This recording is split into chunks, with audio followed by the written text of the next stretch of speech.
Wait a second. What is the number again?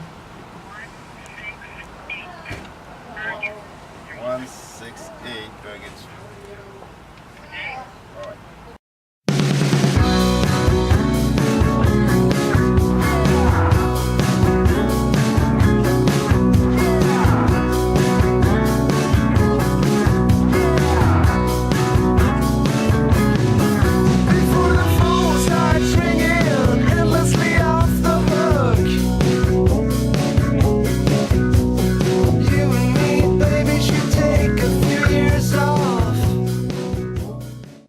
So, what exactly is Ashcan Press? Ashcan Press is a writing collective, although there's only two of us, so maybe collaboration's a better term. Right. Between myself, Matthew Rosenberg, and my friend Patrick Kinlan, who is getting lunch. And we just support each other's comic endeavors and are trying to put out comics, trying to write comics that we think are different, that we think serve the industry and the market by providing ideas that maybe aren't out there already and trying to diversify things a little. And what do you have on your table here? Okay, we have a tote bag, which I stole from my job. I hope my boss doesn't see this. And 3 books that we did. A book called Menu, which is a sort of post-apocalyptic love story about a boy and his dog and what it takes to keep a dog alive when there's a food shortage and people have to resort to cannibalism. The Urn is a story about a man who gets out of prison to find out that his wife was killed, his ex-wife, and he goes on a revenge spree. And just the cost of revenge and the price it takes on a person. And finally, We Can Never Go Home is a book about a teenage boy and girl. She has superpowers and he has a gun.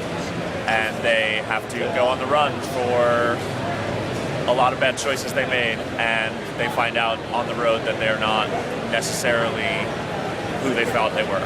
Okay.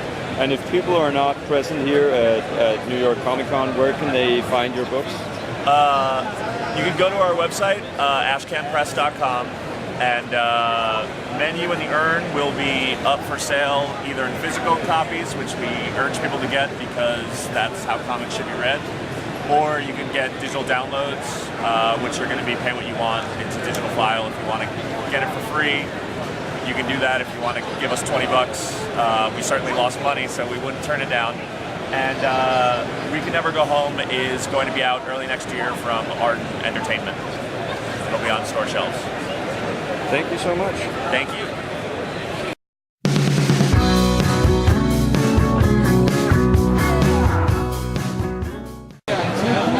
So, can you tell us what it is you're selling here? Okay, what you see in front of you is Fist, Stick, Knife, Gun. It's an adaptive graphic memoir of Jeffrey Canada, who was an educator here in New York. He's responsible for the Harlem Children's Zone, which is a 97-block radius of Harlem, where he is outfitted with schools for children. There's baby colleges, and all of this really great educational and nutritional stuff to take children from birth through college. So he's been dealing a lot with Obama lately, and Obama is trying to replicate what he's doing, and he's calling them Promise Academies. I don't know if you've heard of that before. And he's trying to institute that across the United States. So this book right here, Fist, Stick, Knife, Gun, is the memoirs of Jeffrey Canada, who wrote about his life story around 15 years ago, and his publisher asked me to turn it into a graphic novel. So it's doing really well. It won a couple of awards earlier in the year. It won 2 Glyph Comics Awards for Story of the Year, Best Male Character. And it's also won the 2011 Young was it Young Teen Library list for great graphic books for teens. So it's doing really well, and it's great meeting people who are either touched by the subject matter, or if they're familiar with Jeff's work, or if they just have kids that they're trying to reach with the message. So it's a really great project. And where can we find this book? In yeah, you should be able to find it globally. It's in all the Amazon markets. It's also in Barnes and Noble. It was in Borders, but Borders is closed now. It's really easy to find. If you just Google it or go to Amazon, you can pick it up.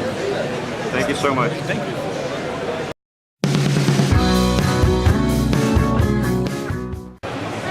So, what is America 2049? America 2049 is a Facebook game created by Breakthrough, which is a global human rights nonprofit. We work with media, arts, and culture to share the message about human rights issues. Basically, America 2049 is a Facebook game where you are on a mission. Your boss is Victor Garber, and he's basically sent you out to catch an alleged fugitive, played by Harold Perrineau, who's Ken Asaba. You get a series of missions and challenges. Margaret Cho is the leader of the DWF organization. So you're meant to sort of put the world back together. We're basically living in a time in America 2049 where human rights are being violated, where diversity is not recognized and not appreciated. We're sort of trying to figure out how to get the world back on track, how to get America back to its state of, awareness and dignity, equality, justice for everyone. All right. And it's a Facebook game? You can find it on Facebook? You can. It also has its own URL, so www.america2049.com. And Breakthrough is at breakthrough.tv.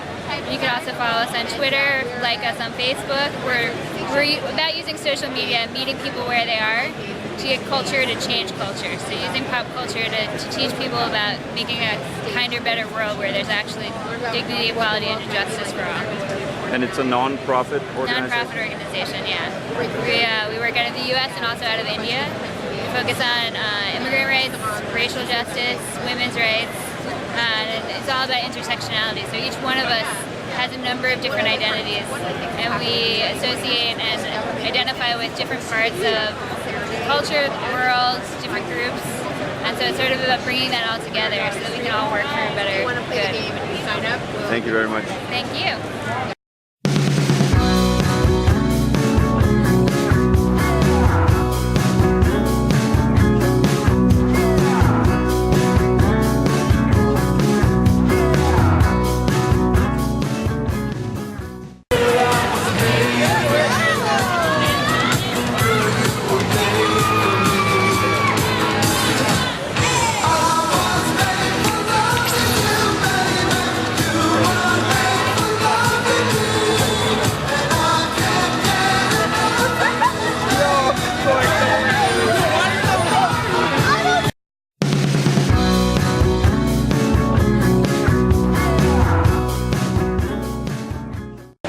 So tell us, what is Dead Man's Party? A dead man's party is when you are an assassin and you put a contract out on your own head.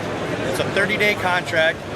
A limited number of invites go out to your peers. 5 invites go out to your peers. They are RSVP'd, and it's a 30-day contract. Whoever comes in and takes you out, they get what's in your the cash that you have in your Swiss bank account, and they get your name on their resume. For our character here, he's an assassin at the top of his game. He's put into a situation where his back's against the wall, and he basically says he wants to check out on his own terms. And so he decides to do this Viking funeral of sorts, and he orders a dead man's party. The problem is once he puts the invites out and all the RSVPs are made, everything goes sideways. And this is issue 1 we have right here? Yes. Debuting this weekend at New York Comic Con, and I'm the writer, Jeff Marsick, and my artist is Scott Barnett. And what's the best thing about going to conventions like this, Scott? I think it's mostly about being able to get your faces out there, talk to people, find out what they're looking to read, and just it seems that when you put the personal touch to it to the fans, they seem to really respond well. And what's the worst thing? The crowds, easily. The crowd? When you're trying to get to a panel, you want to watch, you want to listen to somebody, a creative type talk about making comic books, or you want to listen to, you know, a guest appearance, and you have to stand in line for 2 or 3 hours in order to just get in the door. That's easily the worst about conventions. Right. And if people want to know more about Dead Man's Party, where should they go? Deadmansparty.org. No apostrophe. Take you right there. There's this preview of the book up, as well as very, very simple information on how to get your hands on it. Thank you so much.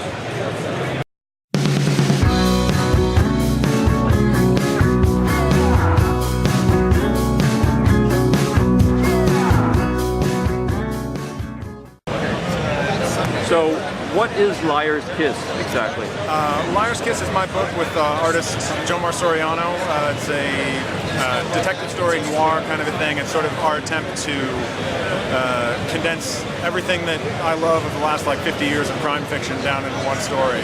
So starting off from a very Dashiell Hammett, Raymond Chandler kind of private eye setup, and hopefully moving into some sort of darker 70s kind of territory by the end of the story.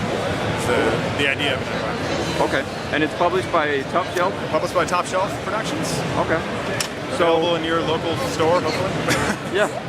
So what is the worst thing about, what's the best thing about coming to conventions like this? I'd say that the best thing about any convention is just getting to, you know, talk to people and find out that actual people have read my actual book, and that's, you know, always exciting. Right. And the worst thing? The big ones in particular I find personally a little overwhelming. Just the crowds and everything are a bit much, but I mean exciting, but just tiring by the end of it. Great. Thank you so much. Yeah. Check out Liar's Kiss in your local bookstore.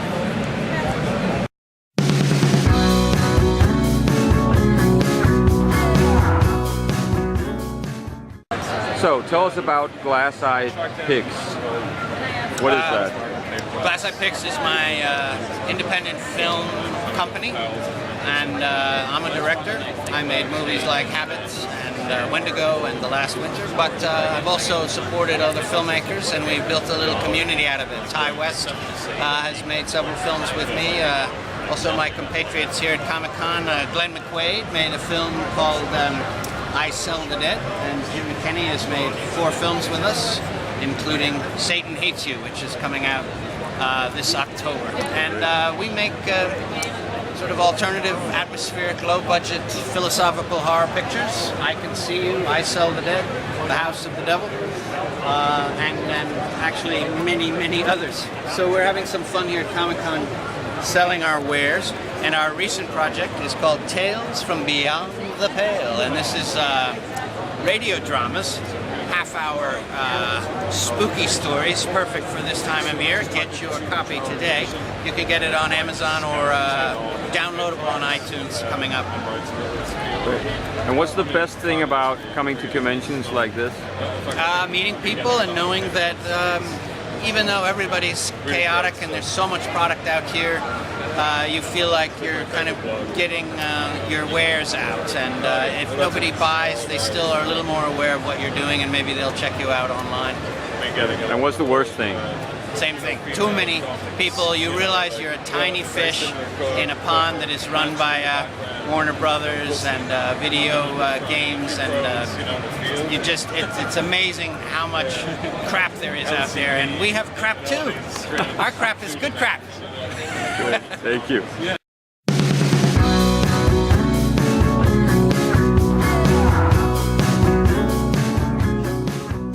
It's pretty damn loud in here. Yeah, it is loud. This is Dave Johnson. And you're working on something in your sketchbook. Is that for a commission or? Yeah, it's a sketchbook about months. So February, you got May. I'm gonna do April showers. So, you know. Somebody gave you a whole sketchbook to fill out? Well, to do. I mean, you got all sorts of other people in there. Okay. So. Okay. Just next in line. Right. And you're selling your original artwork here at the Yeah. Comic-Con? Yeah. What's the best thing about going to Comic-Con? Actually, hanging out with friends more than anything. That's. I think if there weren't a lot of people here that I liked, I probably wouldn't go to as many shows. But yeah, for me, it's about connecting with the people that I don't get to see all year. And what's the worst thing about going to Comic-Con? Sometimes like having too many opportunities. Like I've got especially on big ones. There's so many people that I want to hang out with, and it's like you got to make hard choices on who you're going to hang out with and who you're going to blow off. So it's tough sometimes. Thank you. So what is Box 13? Box 13 is a neo-noir thriller about an author whose life is mysteriously connected to these boxes. Each box unveils a little bit something else about his life. So it's kind of a crazy. The first time he opens the first one, he discovers something and it's crazy, and he goes on this intense mystery to hunt down the true meaning of his life. All right. And it's written by you. Yes. And drawn by Steve Ellis. Steve Ellis, who we have here. And you're working on some commission sketch? Yep, I'm doing a Thor and Sif commission for this gentleman over here. Having a lot of fun with two of my favorite characters. And what's the best thing about going to conventions like New York Comic Con? Wow. I think it's getting to connect with like friends and like people you only meet through email or whatever when you're working, and fans. It feels really good to know that people care about the stuff that you make, and you sit in your studio for God, every hour of your life, and then to know that someone out there actually is reading it and actually is enjoying it. It's like people make comics to communicate with other people, but you sit in your studio all day doing it. So it's great to actually meet the people you're communicating with. The fans are wonderful. And David, what's the worst thing about Comic-Con? Sometimes the worst part about Comic-Con is just sort of working so hard that you don't actually get to see part of the show. No, it's different Steve Ellis. Oh yeah? Great. And if people want to know more about Box 13, they can go online, I'm sure? Yes, and they can go check it out at box13comic.com. Thank you. Thank you.